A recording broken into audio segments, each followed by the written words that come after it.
Gúdé ire a bhíos daine atharrachadh. Bhíos má bhathair gra, sealgán cúirteachan agus choimhneachain in inmhí.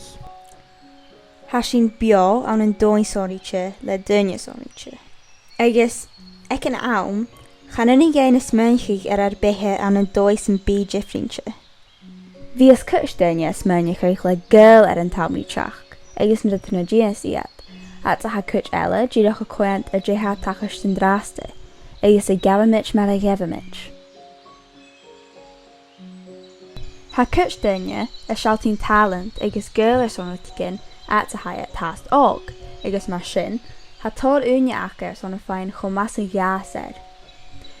Tá cúit daine eile gotá a lorach an rút seo nuair haiad na sinne, nuair a haiad ó fatalach. Uaireann, coimhneachain cuideachn nuair haisibh og, agus haiad a cumam an cuairt. At a ha daine eile a facail. Uaireann, bhíos a úsa a ha facail. Tá sin na fas a atharrachadh, ha na duine man cuaisteoirí na atharrachadh cuideach. Ach, má haibh lorach duine son na fas cólarút, na cheall gat facail, a ha an cónaí an singiút, ha mi hast og, hast a fas, a atharrachadh, ha tóir duine uair son na coimhneachain, coimhneachain uair cruachaigh, agus ha mi ar bhirean ar son an turas.